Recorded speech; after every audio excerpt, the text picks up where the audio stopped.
Very nice. अच्छा पर camera कहाँ है? अरे कैमरा सामने। कि आजकल की टेक्नोलॉजी भी ना आज है तो कल नहीं। हाँ जानती हूँ, अरे लंदन टोरंटो हर जगह देखा, पर देसी स्टूडियोज की ना बात ही कुछ और होती है। हर जगह चीजें बिखरी हुई, यहाँ से वहाँ से यहाँ, दौड़ते चिल्लाते हुए टेक्नीशियंस। यार क्या कर रहे हो? हाथों से इशारा करते हुए इंजीनियर्स। मैडम इधर। और वो राक्षस जैसा कैमरा, हेडफोन्स और दांतों से मुझे वहाँ तार है। सॉरी, पर यहाँ सब कुछ एकदम चकाचक।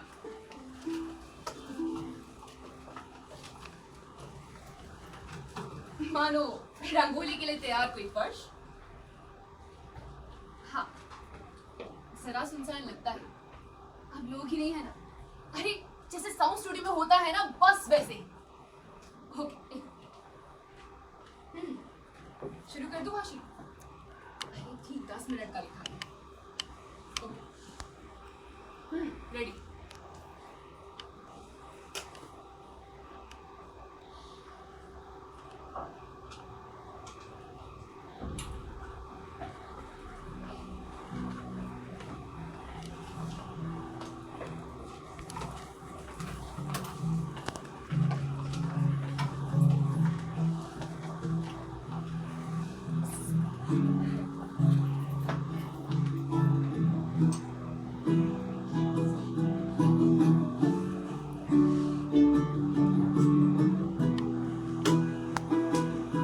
Good evening and welcome back to Shri TV channel.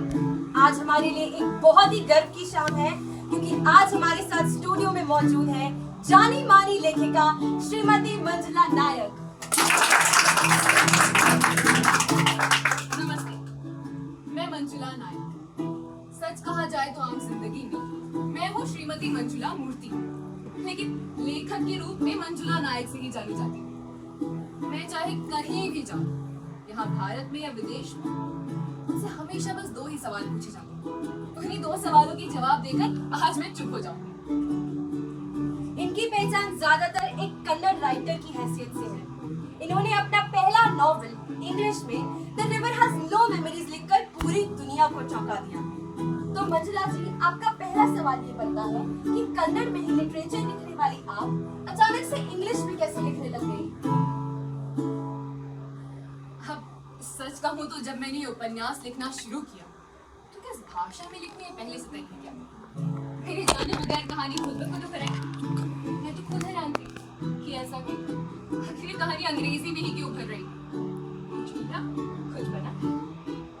कुछ लोगों ने तो मेरे पे यह आरोप लगाया है कि मैंने पश्चिमी प्रकाशकों को ध्यान में रखकर ये उपन्यास लिखा है। पर पता है मेरे पश्चिमी पाठकों ने मुझे क्या कहा है? उन्होंने कहा है कि हमें तुम्हारा ये उपन्यास इसकी भारतीयता के लिए पसंद है। और हमारे यहाँ के पंडित माने तब ना। हाल ही में साहित्य अकादमी वालों ने ये घोषणा की कि अंग्रेजी में लिखने वाले भारतीय लेखक पैसों पर ध्यान देकर लिखते हैं। पर ये सब कहाँ गया? अंग्रेजी में। खैर, कुछ बातें अंग्रेजी में कही जाए तो वजनदार लगती है, और मैं तो कहती हूँ इसमें प्रॉब्लम ही क्या है? आखिर आमदनी भी कोई जायज मकसद है। मेरे हिसाब से सवाल का लिखने का।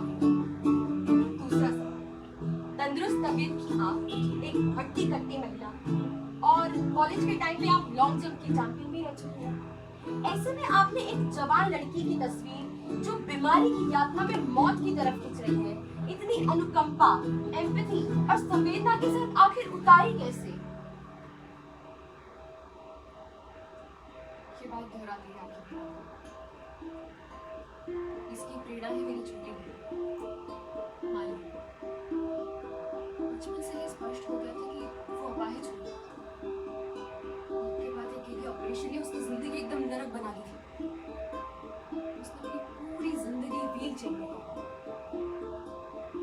ये उपन्यास कहेगी उसके बारे में, उसकी यादों के बारे में, खुशियों के बारे में। उसने जो देखा, चाहा, सपनों में सवारा, उन सभी को टटोलकर जिंदा करने की कोशिश करूंगी। मेरी बहन मुझसे तो कहीं ज्यादा खूबसूरत, बुद्धिमान, मुझे नहीं सकती। और मैं अकेली पड़ी इसी अकेलेपन को दूर करने के लिए उसके अलावा कहानी के सभी पात्र काल्पनिक हैं, ये कहने की शायद से आवश्यकता नहीं है।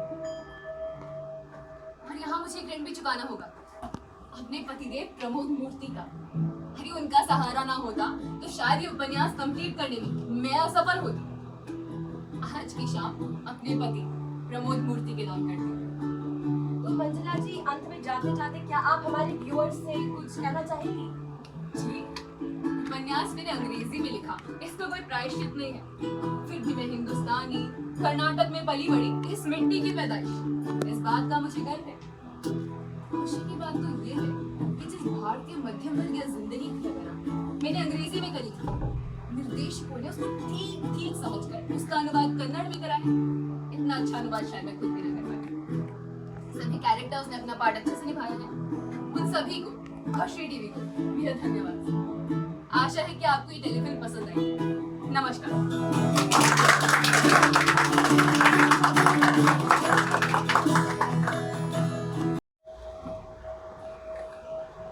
अब देखते हैं क्या कहते हैं वो सारी टिप्पणी करने वाले। बहुत टक सही, अब उनके उल्टे हाथ के दो भी पड़ जाए ना तो कोई मजा नहीं।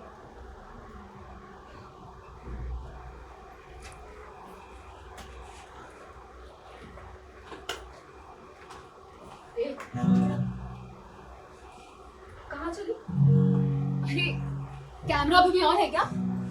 नहीं, ऑफ है। तो फिर तुम देखो, मैं बैठी हूँ, तुम खड़ी हो। कैमरा अगर ऑन होता तो मैं भी तुम्हारे साथ खड़ी होती। रजा, अरे रजा, कोई टेक्निकल प्रॉब्लम है क्या? नहीं, कोई टेक्निकल प्रॉब्लम नहीं। पर तुम इतना परेशान क्यों?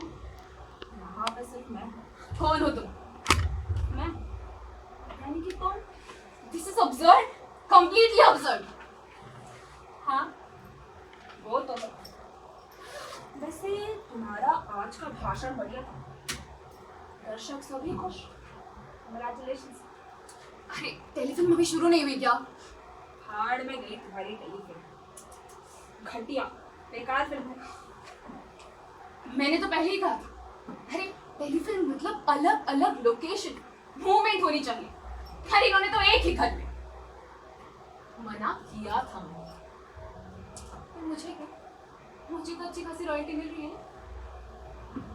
वैसे आज का तुम्हारा कार्यक्रम समाप्त होते ही सभी तुम्हारे भाषण की चर्चा कर रहे हैं। सारे टिप्पणी करने वाले मुस्टंडों को मुंह तोड़ जवाब जो दे दिया तुमने। कल के सारे अखबार तुम्हारे वचनों से भरे होंगे। विवाद, फिर बहस छिड़ जाए, इसमें कोई शक नहीं। हाँ तो छिड़ जाने दो, वही तो मैं चाहती हूँ। एक्सीलेंट। लेकिन फिर भी अगर कोई ऐप ढूंढ निकालना ही हो तो तुमने जो अपनी बहन की बात कही थी, दिल से निकली बात सच है। लेकिन आंसुओं की जरूरत थी। मैंने कोई ढोंग नहीं रचाया, नाटक नहीं कर रही। अरे प्यार था उससे, लगाव था, और अभी है। उसे जितना चाहा उससे किसी को भी नहीं चाहा, अपने पति को भी नहीं। अच्छा हाँ, उसके व्यक्तित्व के कई पहलुओं को स्पर्श नहीं कर पाई, मानना पड़ेगा। दिखने में वो मुझसे ज्यादा खूबसूरत थी, मुझसे ज्यादा बुद्धिमान, उसकी बराबरी में कभी कर ही नहीं पाई। ऐसे किसी फरिश्ते के साथ ऐसे किसी फरिश्ते के साथ ऐसा नहीं होना चाहिए, है ना? लेकिन बीमारी का उसे एक फायदा तो जरूर हुआ। उसने जो चाहा उसे मिला, मगर उसने कभी कुछ नहीं चाहा, कुछ भी नहीं मांगा। अरे उसकी हालत के बारे में पता चलते ही अम्मा और अब्बा धारवा से बेंगलोर आ गए। मगर उसने कभी ये नहीं कहा कि उसे ये चाहिए। हाँ, ले देकर एक टीचर आ जाया करता था, अंग्रेजी और गणित पढ़ाए।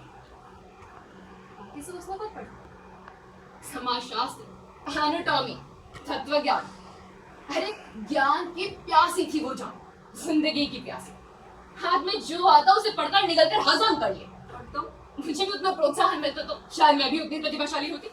कभी नहीं। भूलो मत, मेरी एक बेस्ट सेलर लड़की है।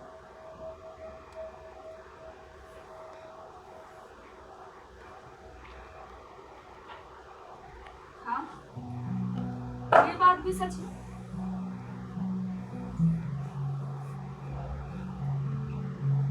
नहीं, मानना ही होगा, उसे मुझ में था ही नहीं।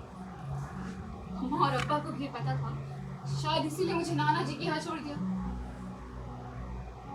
हमें बड़े लाड प्यार से पली, ये सच है। हर माँ बाप का प्यार तो नहीं था ना।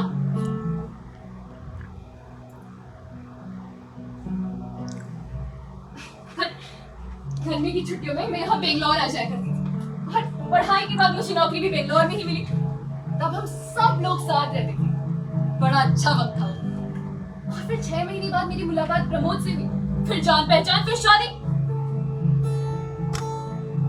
बच्चे नहीं थे बस, इसके अलावा कोई शिकवा शिकायत नहीं था। हम पानी भी कहने को हमारा हिस्सा दे दिया और एक घर भी दिलवा दिया जयनगर। लेकिन जायदाद का बड़ा हिस्सा तो मालिनी के नाम ही कर गया।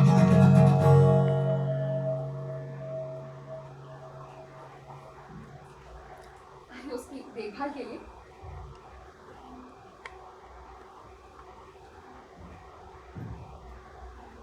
ऐसे अम्मा अप्पा के गुजर जाने के बाद तुम कोरमंगला वाले घर में भी तो जाके रह सकती थी।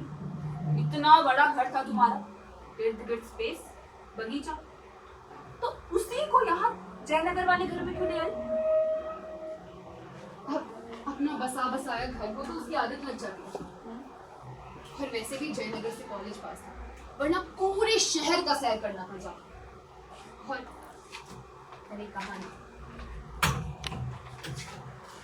मालिनी नहीं मानी। You know, she was one of the most sensitive person I have known. वो जानती थी कि मेरी कोरमंगला माने से मेरी जिंदगी एकदम उल्टी सीधी हो जाती। वो नहीं चाहती कि उसकी वजह से किसी को भी कुछ त्याग करना पड़े। तो वही हमारे साथ रहने आ गई, हमारे छोटे से घर में। हमको उसके घर को हाथ तक नहीं लगाना चाहते। उसी ने जिद की कि बेच दो। और सबसे बड़ी बात तो ये है कि कोरमंगला में स्टेशन में कन्नड़ बोलने वाले लोग ही नहीं थे। You know all those empty places bought by NRI's investment. हर जगह बस तमिल, हिंदी, अंग्रेजी। अब उस वक्त मैं कन्नड़ में लिखती थी ना, तो एनवायरनमेंट भी तो चाहिए वैसा। वैसे मालिनी को कन्नड़ आती थी क्या? आती क्यों नहीं थी? काम चला, बावर्ची से काम वाली से बात कर ले, बस उतनी, उससे ज्यादा नहीं आती थी। इसीलिए शायद कन्नड़ तुम्हारे हिस्से आई होगी। हाँ, इसीलिए शायद मैं कन्नड़ लेखिका बनी। लेकिन वो तो दिन रात अंग्रेजी में ही बात करती थी, हर सांस में अंग्रेजी। अरे वो तो सपने भी अंग्रेजी में ही देखती थी। उसकी सारी सहेलियां भी अंग्रेजी बोलने वाली। उसके यहाँ आने से मुझे एक फायदा तो जरूर हुआ, मेरी अंग्रेजी सुधर गई। जो अकादमिक थी वो क्रिएटिव बन गई।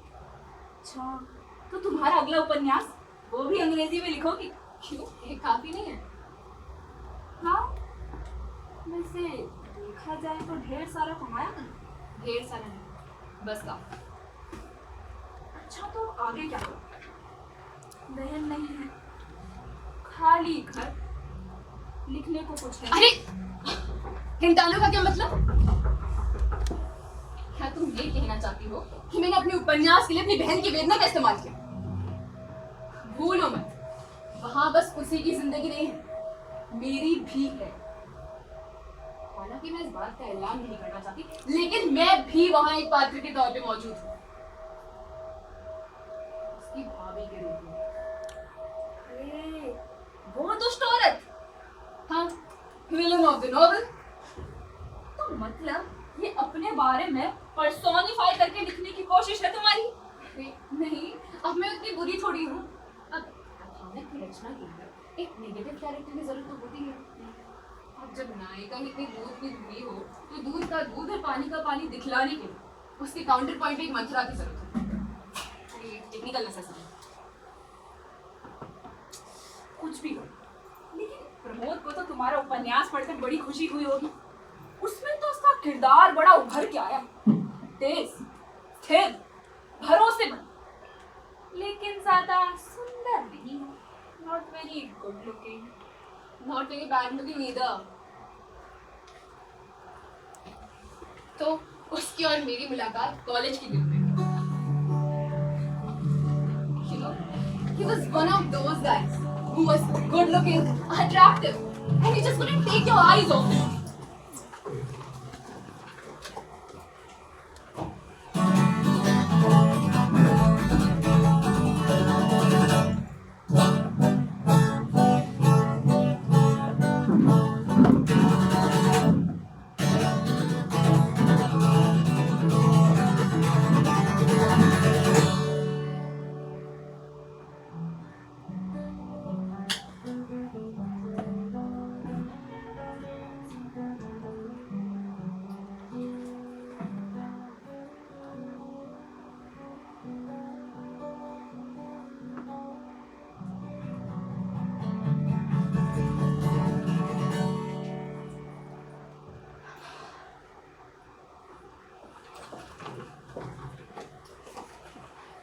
उन दिनों मेरी दोस्त हुआ करती थी, लूसी। हम दोनों की बहुत बनती थी। तुम्हें पता है प्रमोद ने क्या किया? प्रमोद ने लूसी को एक चिट्ठी लिखी और मुझे भी। मुझे लिखी हुई चिट्ठी साहब ने लूसी घर के पते पर भेज दी और लूसी को लिखी हुई चिट्ठी साहब ने मेरे घर के पते पर भेज दी। उसमें उसने लिखा था कि लूसी, अब मैं तुम्हें कैसे बताऊं कि मंजुला ने मुझे कितना तंग कर रखा है। She just doesn't leave me alone. किसी ना किसी बहाने मुझसे बात करने आ ही जाती है। मैंने बताया उसे कि मेरा हाथ पकड़कर कॉलेज में प्लीज मत चला करो।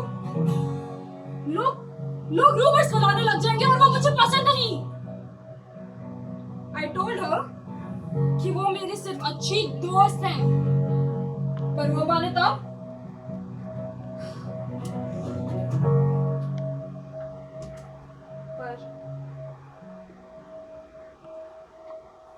पर तुम जानती हो ना कि ये सच नहीं कि मेरे दिल में कौन है। तुम जानती हो ना लूसी। इसके बाद पता है उसने क्या किया? उसने अपने बैग से वो चिट्ठी निकाली,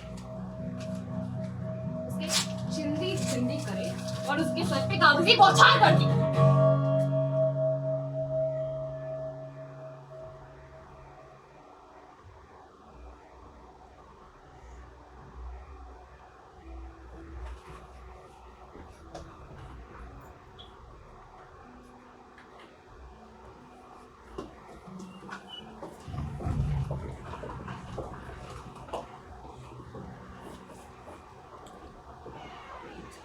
मुझे उसके लिए बहुत बुरा लगा।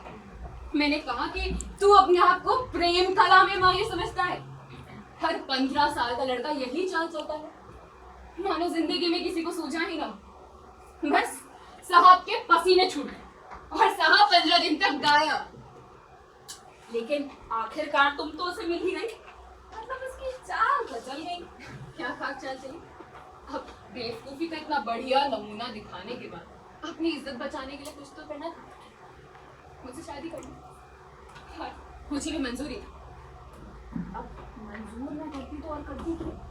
आखिरकार तुम्हें इतना अच्छा पति कहाँ मिलने वाला था। हाँ, ये भी सच है।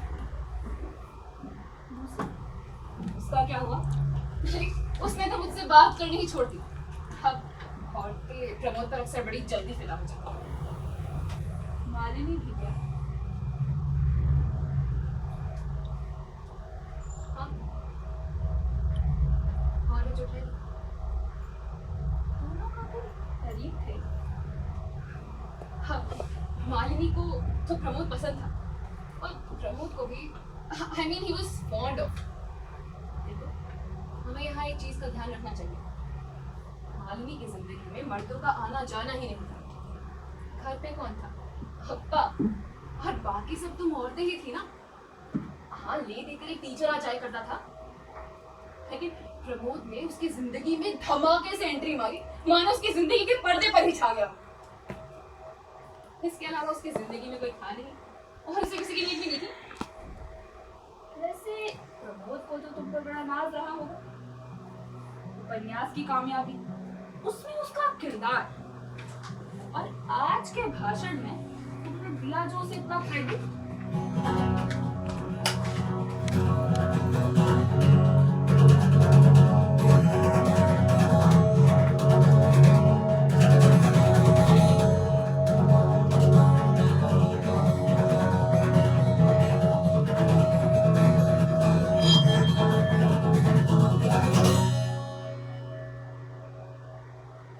आज का भाषण उस तक पहुंचेगा भी नहीं, भगवान जाने। क्यों क्यों नहीं पहुंचेगा? इस देर एनी प्रॉब्लम? तुम इतने सवाल क्यों पूछ रही हो मुझसे? अगर तुम मैं हूं तो तुम्हें सब पहले से ही पता होना चाहिए, और अगर तुम्हें नहीं पता तो तुम बस एक बिंब हो, externally prior. So why don't you just fuck?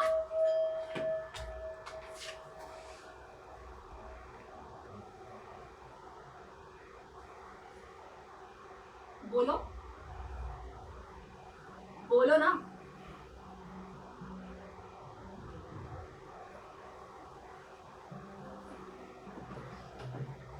देखो, आई एम रियली सॉरी। मैं तुम्हारा सर खा रही हूँ, बट मैं क्या करूँ? मैं अपना भी सर खा रही हूँ। पता है, एक जमाना हुआ करता था कि जब आलोचक कहते थे कि मैं तुम्हारा विवेक हूँ, यू आर कॉन्शियस, पर अब वो सीधे साधे दिन रहे। अब हम रहते हैं ज्यादा साइंटिफिक साइकोलॉजिकल एनालिसिस के जमाने में, या कम से कम हमें होना तो चाहिए। आज हो सकता है मैं तुम्हारा फ्रॉइडियन अनकॉन्शियस हूँ, वो सभी चीजें जो तुमने जहन से निकाल काट फेंक देना चाहती हो, योर रिप्रेस्ड मटीरियल, दबा कर रखी हुई चीजें, taboo recollection, dream, a bad dream.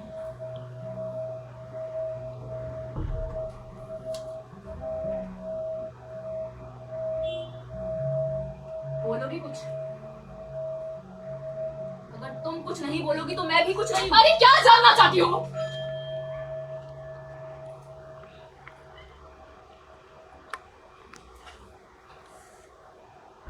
तुमने कहा था कि तुम्हारा भाषण उस तक पहुंचा होगा या नहीं, पर मैंने पूछा था क्यों? क्योंकि वो इंडिया में नहीं रहता, अमेरिका में रहता है। कब गया? पिछले साल। अब लॉस एंजलिस में ही रहता है, वही सेटल हो गया है। Software geek, much in demand, paid in dollars. ये बताओ, उसने नॉवेल पढ़ी या नहीं? अमेरिका में उपन्यास का प्रकाशन बड़े ही धूमधाम से हुआ। You see, after all, Judge achieved a big success in Europe. So जाहिर सी बात है वहाँ मुझे इनवाइट किया गया। मैं वहाँ थी, वहाँ मुझे उसका कॉल आया। हाँ मंजुला, सॉरी बट मैं नहीं आ पाऊंगा। You see, it's pretty busy in the office. Anyway, congratulations on the big day. Take care.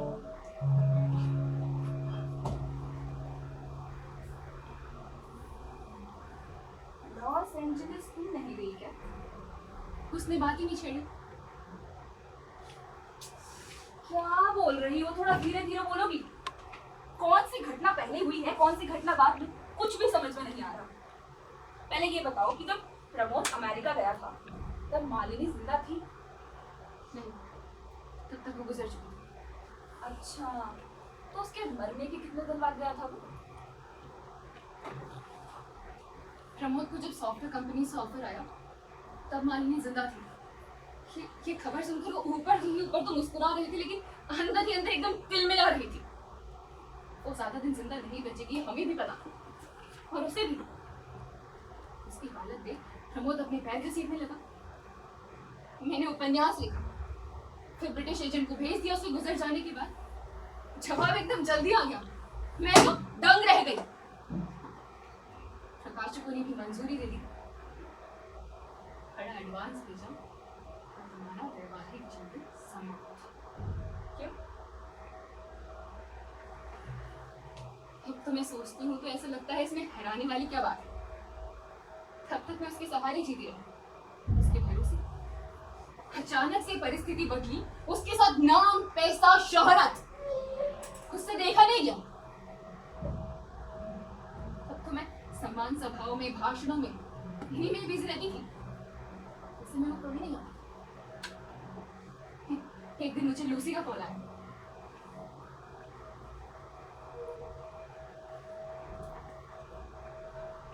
हाय मंजुला, कैसी होती है बैचलर्स लाइफ? ज्यादातर वक्त अकेले ही रहती हूँ। घर से बाहर तो तभी निकलना होता है जब बहुत जरूरी काम हो, या फिर जब तुम अपने पब्लिक इवेंट्स पर जाती हो। प्रमोद मुझे कॉल करता है, हम किसी रेस्टोरेंट ही जाते हैं। नहीं, और कहीं नहीं, सिर्फ रेस्टोरेंट। अरे जोक सुनाता था, मतलब बाकी बातें भी होती थी, हर लास्ट में एक जोक तो मस्त है।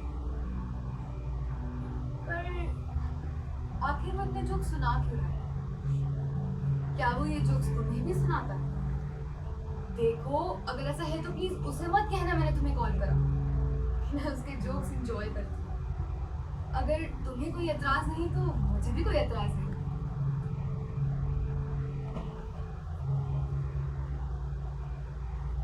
बस ये कहकर उसने फोन कर दिया। उसके बाद से तो साहब की भी अलग ही बिहेवियर। एक दिन उसने मुझसे आके पूछा, मंजुला, वो क्यों ना हम उस नर्स को वापस बुला लें? कौन सी नर्स? वही जो मालिनी के टाइम पर आती थी। हाँ, फिर नर्स की क्या जरूरत है? देखो मंजुला, अगर वो सब अरे पर हम तो हट्टे कट्टे हैं ना, हमें नर्स की क्या जरूरत है?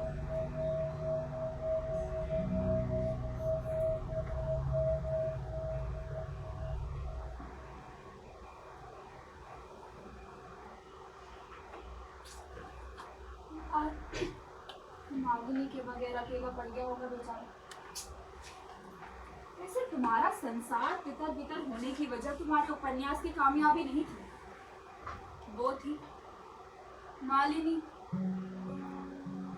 हाँ, अब मेरे पीठ पीछे उसने मेरे घर संसार पर किस तरह धावा बोला था, वो मासूम थी, मैं कह नहीं सकती। सारी गलती उसकी भी नहीं थी। तुम सारा दिन घर से बाहर रहती थी, कॉलेज में। अब घर पे था कौन? घर में काम वाली आती थी, काम करके चले जाती थी। खाना बनाने वाली आती थी, खाना बना के चले जाती होगी। नर्स भी ऐसे ही आती होगी और चले जाती होगी। उसके बाद कौन रहता था पूरे घर में? वो तुम अकेले। और तुम इतनी बेफिक्र थी क्या? तुमने कहा तो था, वो तुमसे ज्यादा सुंदर थी। हाँ, सुंदर तो थी, चकाचक चमकने वाली त्वचा जिसे छूने का मौका आज तक सूरज की किरणों को भी ना हुआ। अरे ऐसे में मरीज व्हीलचेयर में बैठे बैठे तंग आके चटे-पटे खाने लग जाते हैं, डायबिटीज हो जाता है। लेकिन मालिनी उन लोगों में से नहीं थी। जो हम चल रहे थे उनमें फुर्ती, स्वर में कामुकता, अप्सरा थी मेरी बहन। संगे मरमर सागर, स्तन छोटे पर मजबूत। जब तुम उसका बदन पोंछती हो, उसे नहलाती हो, तब तुमने अपने बदन की तुलना उसके बदन के साथ तो जरूर नहीं, अरे ऐसे में वो हमेशा मुंह फेर लेती थी। हाँ, तुम्हारी नजर के अंगारे उससे सहे न जाते हो। तुम्हारा मतलब मुझे अपनी बहन से जलन होती थी? कमल के नीचे तो पैरालाइज ही थी ना। Physical intimacy is not possible. Physical intimacy क्या होती है, इसका तो सब अपना अपना अनुमान लगा सकते हैं। हाँ, मानती, सर गर्म होता था मेरा। अरे उसी गर्मी का नतीजा है ये उपन्यास। कभी कभी तो मेरे घर के दरवाजे पहुंचते ही प्रमोद अपनी मेज से चिपका होता और मालिनी अपने लैपटॉप से। कितनी कितनी भी बिजी क्यों ना, मुझे आते देख एक मुस्कुराहट तो देती ही थी। और अगर मैं कभी बिना आहट के आ जाती तो जो चर्चा बड़े ही जोश से चल रही होती वो एकदम बंद हो जाती। एक पल के लिए ही सही फिर मालिनी उसको आगे बढ़ा, मुझे भी उसमें पिरो लेती। लेकिन काहे की बातें, 1 2 नहीं 6 साल, 6 साल तक उनके बीच सिर्फ बात दिल लगी तक रही। एक दिन जब मैं आई तो दोनों लड़ रहे थे, मानो मियाँ बीवी लड़ रहे हो। जाहिर सी बात है प्रयोग मैं बार बार नहीं कर सकती, उन दोनों को ही मेरे आने जाने का टाइम टेबल पता था। कभी कभी तो मुझे ऐसा लगता था कि मैं अपने घर में नहीं एक वेटिंग रूम में जीती हूँ।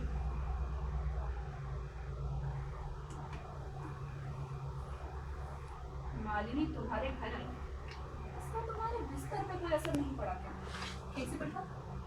प्रमोद तो कमर के नीचे पैरालाइज नहीं था ना।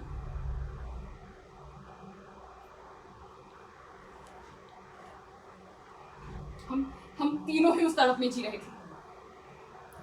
वो आग, वो खलबली। कभी कभी तो मुझे ऐसा लगता था कि मुझसे प्यार करते वक्त वो मेरी जगह मालिनी का कल्पना करता है। तुम्हारी बहन बगल के कमरे में तुम दोनों के बारे में सोचते हुए तड़पती होगी। हाँ, जी रहे थे हम उस तड़प में।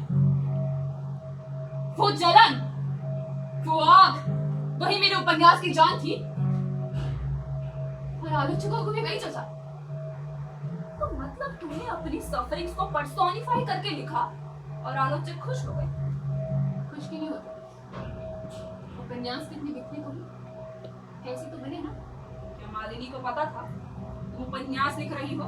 उसे कैसे पता होता? जब मैं वो लिख रही थी तो एक तरफ उसकी जिम्मेदारी मेरे सर पे और दूसरी तरफ घर पे पति, a perfect Indian husband, caring but useless। उस वक्त मुझे फुर्सत ही नहीं थी। और जैसे ही वो फुर्सत तुम्हारे हाथ लगी तो बड़ी तेजी से लिखा तुमने। हाँ, मैंने कहा ना, मुझे तो पता ही नहीं चला मैं लिख रही हूँ। कहानी खुद ब खुद उभर आई। ऐसे क्या अद्भुत रिकॉर्ड नहीं बना दिया? वो चल बसी, उसकी आखिरी सांस के 2 ही हफ्तों में तुमने पूरा उपन्यास लिखकर उसे ठीक ठाक शब्दों में करवा कर टाइप करके ब्रिटिश साहित्य एजेंट को पोस्ट भी कर दिया। वाह, कोई साधारण काम नहीं किया। बिल्कुल नहीं। अरे मेरी उंगलियां घिस गई। Guinness book of world record के लायक है गवर्नमेंट। कहाँ से आया? ए, तब से आड़े हाथ लेके चुड़ाई करी। बंद कर अपनी ये बकबक।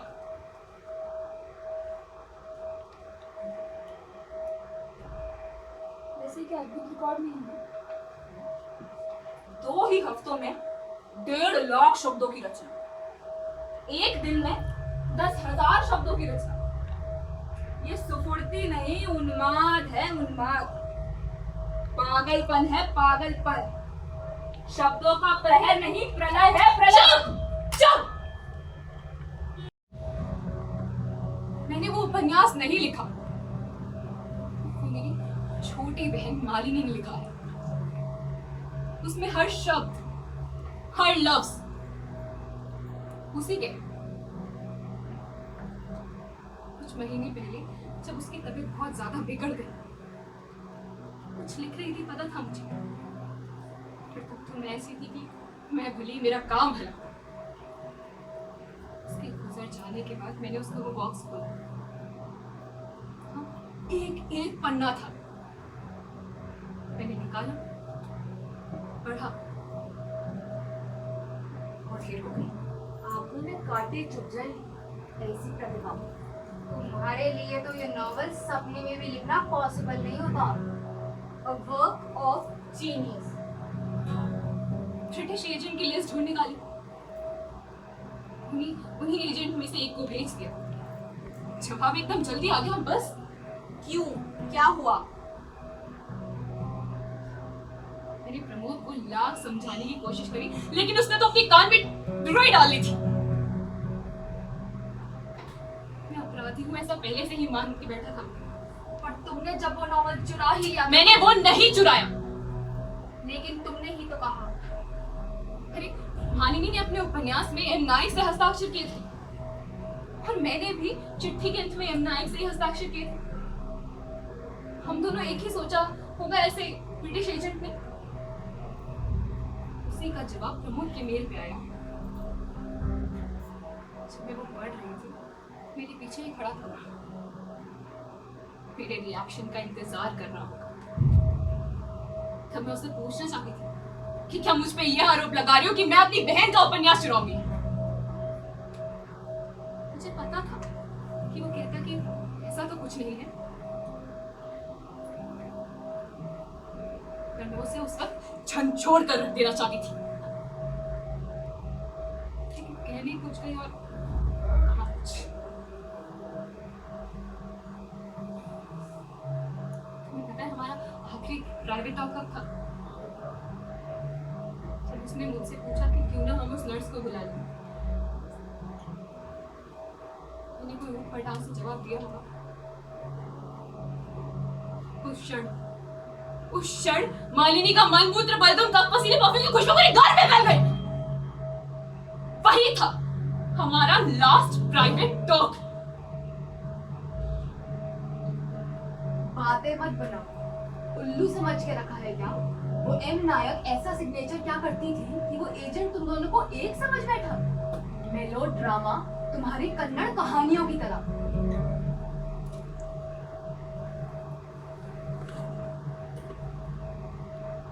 मालिनी के गुजर जाने के बाद मैंने उसका वो जब बॉक्स खोला, वहां एक भी पन्ना नहीं था।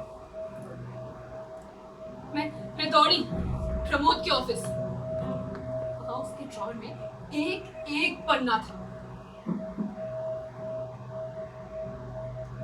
निकाला, पढ़ लिया और भेज दिया उस एजेंट को। अरे उसको तो तब पता चला जब वहां से उनका मेल आया।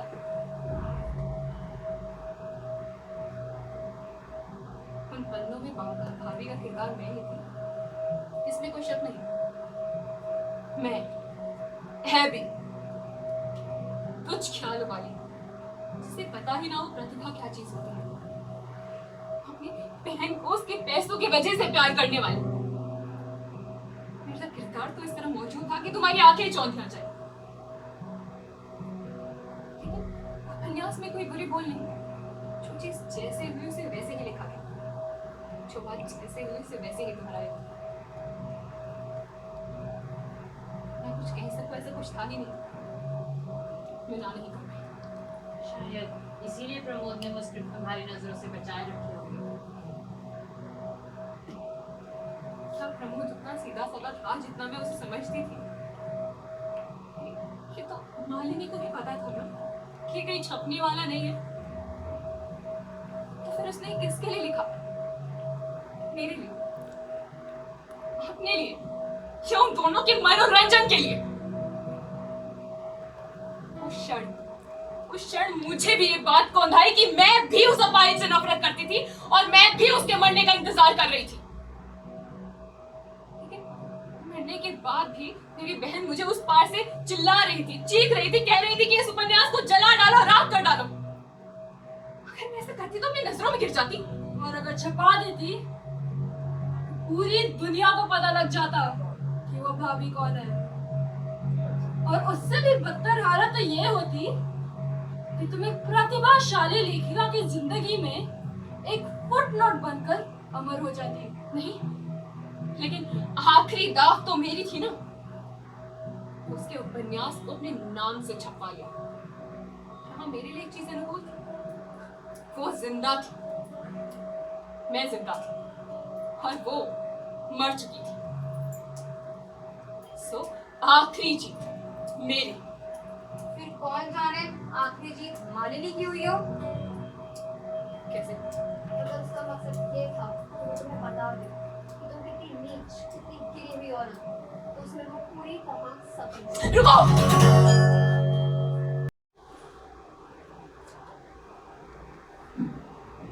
मैं अंग्रेजी लेखिका मालिनी नायक, मेरी बड़ी बहन एक कन्नड़ कहानी लेखिका मंजुला नायक, मेरा उपन्यास पढ़ते ही ढेर हो गई और मुझ में ही मौत हो गई। हम दोनों के बीच का रक्त, काया, स्याही का भेद मिटाकर she was morphed into me। अर्थात अब मुझे मंजुला नायक बनकर ही जीना होगा। After all, my passport, bank account, properties, and financial papers are all in that name। इसके अलावा 7 American universities have invited me as visiting professor। पर सच कहूं तो मैं मंजुला नायक, मेरी प्रतिभाशाली छोटी बहन, मेरे पति की प्रेयसी, वो जो हर भाषा में निपुण थी, कन्नड़ जानने वाली, लेकिन अंग्रेजी में बेस्टसेलर लिखा, मैं मंजुला नायक।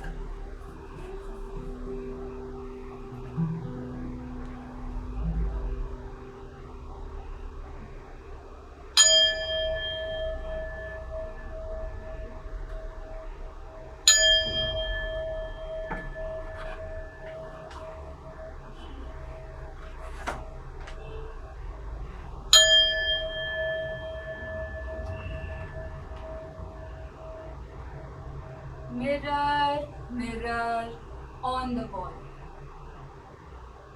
who is the liar amongst us all?